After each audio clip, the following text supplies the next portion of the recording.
Hello everyone, welcome to step up academy. I am Ruchi Upadhyay, your chemistry mentor. और आज का topic है जो हम पढ़ने वाले हैं कोवलेंट बॉन्ड। आप बोलेंगे madam carbon and its compound में आप कोवलेंट बॉन्ड क्यों पढ़ा रही है?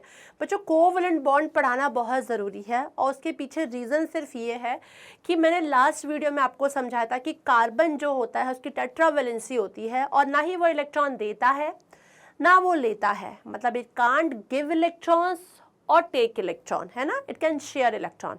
वो क्या करता है? इलेक्ट्रॉन की शेयरिंग करता है, तो कोवलेंट बॉन्डिंग होती है, ठीक है ना। बाय कोवलेंट बॉन्डिंग वो क्या करता है? बॉन्डिंग बनाता है दूसरे एटम्स के साथ। और उसमें सबसे बढ़िया क्वालिटी एक और भी होती है कि वो सेल्फ कॉम्बिनेशन भी होता है, कि खुद के साथ भी क्या करता है, ये पहले सेल्फ कंबाइंड होता है एंड देन फॉर सेटिस्फैक्शन उसमें हाइड्रोजन बॉन्डिंग के थ्रू वो क्या होता है, इसमें शेयरिंग ऑफ इलेक्ट्रॉन होता है। एंड विद अदर एटम हम भी कर सकते हैं। अभी मैं आपको ये समझाने जा रही हूँ कि ठीक है, आप ये समझ चुके हैं कि कोवलेंट बॉन्ड मतलब शेयरिंग ऑफ इलेक्ट्रॉन है बच्चों। But how many types of covalent bond, थोड़ा सा ये जानना भी ज़रूरी है, क्योंकि बहुत बच्चे ना अभी तक यही नहीं समझ पाए हैं कि what is covalent bond. 9th में पढ़ भी चुके हैं, तब भी कहीं ना कहीं कन्फ्यूज हुए रहते हैं। तो थोड़ा सा क्लियर होना ज़रूरी है ये आपको, क्योंकि आगे जब आप देखेंगे कि कार्बन की क्वालिटी ही अपने आप में क्या है, कोवलेंट बॉन्डिंग की, कि वो कोवलेंट बॉन्डिंग करता है, ठीक है ना। शेयरिंग ऑफ इलेक्ट्रॉन, इलेक्ट्रॉन की शेयरिंग करता है और तब जाके वो दूसरे एटम के साथ कंबाइंड होता है, ठीक है ना। सेल्फ कॉम्बिनेशन की क्वालिटी तो है, बट अदर एटम के साथ भी वो क्या होता है, कंबाइंड होता है। तो बच्चों, इसलिए आपको आज थोड़ा सा समझाने आई हूँ, कोवलेंट बॉन्ड भी आपको समझना ज़रूरी है, क्योंकि आगे आपको बहुत ज़्यादा ज़रूरत पड़ेगी इसकी भी। तो यहाँ पे लिखा हुआ है कि what is covalent bond? The bond formed by the sharing of electron. किसकी दर? इलेक्ट्रॉन की शेयरिंग होती है। भाई तेरे पास भी इतना है, मेरे पास भी इतना है, चल चल इतने इतने की शेयरिंग कर लेते हैं, काम चल जाएगा। तो the bond formed by the sharing of electron between 2 और मोर एटम, ठीक है, इज कॉल्ड कोवलेंट बॉन्ड। अब ये 3 टाइप्स के होते हैं बच्चों। एक होता है सिंगल कोवलेंट बॉन्ड, ठीक है, मतलब कोई भी यदि एटम है दो, उनके बीच में सिंगल बॉन्डिंग हो रही है बच्चों, ध्यान रखिएगा। एक होता है डबल कोवलेंट बॉन्ड। डबल का मतलब है कि 2 एटम के बीच में डबल बॉन्ड की क्या हो रही है, शेयरिंग हो रही है। डबल बॉन्ड दिख रहा है, मतलब डबल आप देखा जाए तो शेयरिंग ऑफ इलेक्ट्रॉन हो रहा है। और ट्रिपल बॉन्ड मतलब कि किसी भी 2 एटम के बीच में क्या हो रहा है, ट्रिपल बॉन्ड बन रहा है, मतलब 3 इलेक्ट्रॉन की शेयरिंग हो रही है, ठीक है, 3 इलेक्ट्रॉन्स की शेयरिंग हो रही है। It needs 3 electron, it also needs 3 electron, और फिर क्या करते हैं, ये आपस में शेयरिंग कर लेते हैं। तो यहाँ पे ट्रिपल बॉन्ड दिख रहा है। तो क्या समझ में आया कि the bond formed by the sharing of electron. कोई भी जब बॉन्ड बनता है इलेक्ट्रॉन की शेयरिंग से 2 और मोर एटम के बीच में, तो चाहे वो जब 1 इलेक्ट्रॉन की शेयरिंग हो रही है 2 एटम के बीच में, 2 इलेक्ट्रॉन की शेयरिंग हो रही है, या 3 इलेक्ट्रॉन पेयर की शेयरिंग हो रही है। तो इस तरीके से single covalent bond, double covalent bond and triple covalent bond कहलाते हैं। अब सिंगल की बात करते हैं, सिंगल कोवलेंट बॉन्ड कैसे? जैसे एक सिंपल सा एग्जांपल मैं ले लेती हूँ हाइड्रोजन का। एक हाइड्रोजन जो है, हम जानते हैं इसका एटॉमिक नंबर हाइड्रोजन का बच्चों होता है क्या, 1 का मतलब है के शेल में 1 ही इलेक्ट्रॉन है, यहाँ 1 आएगा।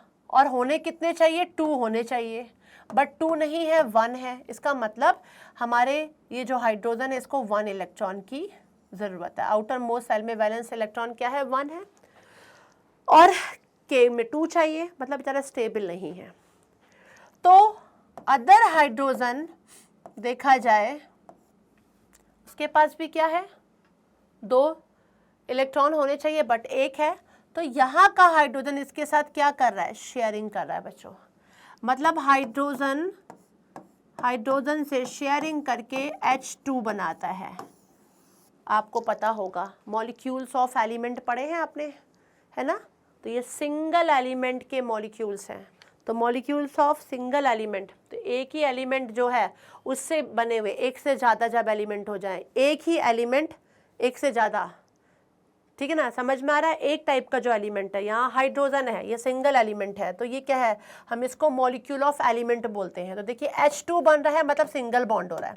और भी एग्जांपल ले लेते हैं, क्लोरीन Cl2 की बात करें तो एक क्लोरीन जो होता है उसका एटॉमिक नंबर होता है 287 इलेक्ट्रॉनिक कन्फिग्रेशन, मतलब आउटर मोस्ट सेल में 7 इलेक्ट्रॉन होते हैं।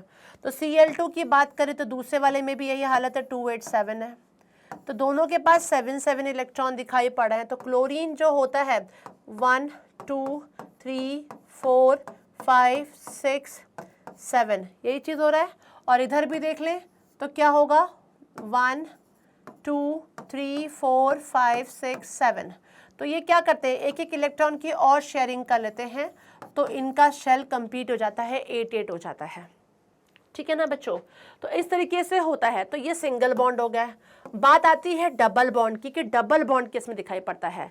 ऑक्सीजन लेते हैं बच्चों, ऑक्सीजन जिसका एटॉमिक नंबर क्या होता है 8 होता है, इलेक्ट्रॉनिक कन्फिग्रेशन होता है 2 6, आउटर मोस्ट शेल में कितने 6 इलेक्ट्रॉन है, कितने चाहिए इसको 2 इलेक्ट्रॉन और चाहिए, जो कि फिर ये 8 हो पाएगा। मतलब एक ऑक्सीजन के पास कितने इलेक्ट्रॉन है बच्चों, एक ऑक्सीजन के पास यहाँ पे 2 इलेक्ट्रॉन है। ठीक है ना। तो दूसरा O2, हम ऑक्सीजन में बात करते हैं O2 में, तो दूसरे ऑक्सीजन के पास भी क्या होंगे 2 इलेक्ट्रॉन आउटर मोस्ट शेल में, जो कि यहाँ पे 6 इलेक्ट्रॉन। तो 1 2 3 4 5 6 ऐसे कर लीजिए, 1 2 3 4 5 6 इसको क्रॉस में बना लीजिए इस तरीके से आपको, है ना। तो 6 तो आउटर मोस्ट शेल में इलेक्ट्रॉन है, एक और शेयरिंग कर ली 7 हो गया, दूसरी शेयरिंग कर ली 8 हो गया। तो क्या हो जाएगा, ऑक्सीजन 2 इलेक्ट्रॉन की शेयरिंग करता है बच्चों। क्या करता है, 2 इलेक्ट्रॉन की शेयरिंग यहाँ पे करता है। तो एक ऑक्सीजन को 2 इलेक्ट्रॉन चाहिए, इधर भी 2 इलेक्ट्रॉन चाहिए, तो 6 से क्या हो जाएंगे, ये 8 हो जाएंगे। तो ये स्टेबल हो जाएगा और क्या बना लेगा, O2 बना लेगा। ठीक है, तो ये हो गया। ट्रिपल कोवेलेंट बॉन्ड जिसमें 3 होते हैं, ट्रिपल कोवेलेंट बॉन्ड किस में बनते हैं, लाइक नाइट्रोजन ले लीजिए बच्चों, नाइट्रोजन में 7 होता है। 7 का मतलब होता है 7 इज एटॉमिक नंबर, है ना। तो 7 एटॉमिक नंबर है, तो कैसे हो जाओगे 2 और 5, मतलब आउटर मोस्ट शेल में 5 है। तो एक नाइट्रोजन के पास कितना है, 5 इलेक्ट्रॉन है। चलिए दूसरे कलर से इसको शो कर देते हैं।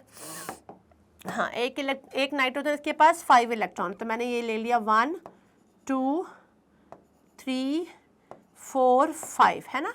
एक इलेक्ट्रॉन के पास ये है नाइट्रोजन के पास। दूसरा जो हमारा नाइट्रोजन था, क्लियर है, इसके पास भी यही हालत होगी, इनको भी कितना चाहिए 5 इलेक्ट्रॉन। तो यहाँ पर हमने इसका ले लिया 1 2 3 4 5, क्लियर है। अब चाहिए कितने इलेक्ट्रॉन इनको, 3 इलेक्ट्रॉन और चाहिए, तो ये कितने हो जाएंगे 8 हो जाएंगे, और शेल कंप्लीट तभी होगा, हमारा स्टेबल हो जाएंगे। तो क्या करेगा ये, यहाँ पर अब देख लेते हैं, बॉन्डिंग होगी इनकी, sharing of 1 electron, sharing of 2 electron and sharing of 3 electron. मतलब 1 इलेक्ट्रॉन 2 इलेक्ट्रॉन 3 इलेक्ट्रॉन से शेयरिंग हुई। तो यहाँ पे 3 इलेक्ट्रॉन की शेयरिंग हो रही है, तो 3 इलेक्ट्रॉन पे शेयरिंग, तो देखिए क्या होगा, ट्रिपल बॉन्ड। तो सिंगल समझ में आ गया, सिंगल में आपने क्या देखा, Cl2H2, ये सिंगल कोवेलेंट बॉन्ड बच्चों। डबल में मतलब ऑक्सीजन O2 देखा, डबल कोवेलेंट बॉन्ड होता है। ऐसे ट्रिपल कोवेलेंट बॉन्ड मैंने बताया आपको किसमें, N, ट्रिपल बॉन्ड N हो गया। तो इस तरीके से आपको ये जानना बहुत ज़रूरी है कि कोवेलेंट बॉन्ड होते क्या हैं, क्योंकि कार्बन की क्वालिटी ही क्या है, टेट्रावेलेंसी होती है, शेयरिंग ऑफ इलेक्ट्रॉन की क्वालिटी होती है कि आफ्टर ये क्या करते हैं, शेयरिंग करते हैं, 4 देते हैं 4 लेते नहीं है, नहीं 4 ना देते हैं ना लेते हैं, सिर्फ शेयरिंग करते हैं, मतलब कोवेलेंट बॉन्ड। तो कोवेलेंट बॉन्ड के थ्रू ही कार्बन क्या करते हैं, अदर एटम के साथ जुड़ते हैं। इसलिए थोड़ा सा कोवेलेंट बॉन्ड की मैंने आपको कहानी भी समझा दी, कि फिर आप समझ जाओ कि सिंगल कब होता है, डबल कब होता है और ट्रिपल कब होता है। आउटर मोस्ट शेल मतलब जो वैलेंस इलेक्ट्रॉन होता है, valence electron outermost shell में जितना है, उस इलेक्ट्रॉन में आप देखिए 5 6 7 इलेक्ट्रॉन हो रहा है कि क्या है, 1 2 3 है, क्योंकि 4 तो आप जानते हैं कार्बन है, और कार्बन की क्वालिटी शेयरिंग वाली है। तो अब उस चीज को देखते हुए आपको काम करना है। तो Cl2 जैसे मैंने बात की, तो Cl में 7 था एक में, दूसरे Cl में भी 7, तो दोनों ने आपस में शेयरिंग करके Cl2 बनाया, and that Cl2 single bond, because दोनों को एक एक इलेक्ट्रॉन की जरूरत थी, 7 से 8 हो गया और स्टेबल हो गया। यहाँ स्टेबिलिटी आ जाती है इनमें, ठीक है ना, स्टेबल हो जाते हैं। तो ऐसे single covalent bond, double covalent bond and triple covalent bond बनते हैं। तो मैं उम्मीद करती हूँ बच्चों आपको बहुत अच्छे तरीके से समझ में आ चुका होगा। ये समझाना बहुत जरूरी था, क्योंकि आपको पता होना जरूरी है कि कोवेलेंट बॉन्डिंग होती क्या है। नेक्स्ट वीडियो में लेकर आने वाली हूँ versatile nature of carbon. Carbon के कुछ ऐसे नेचर है, लाइक कैटिनेशन, टेट्रावेलेंसी, ये इसका एक वर्सेटाइल नेचर है जो आपको जानना बहुत ज़रूरी है, जिसके ऊपर अलग से क्वेश्चंस भी पूछे जाते हैं।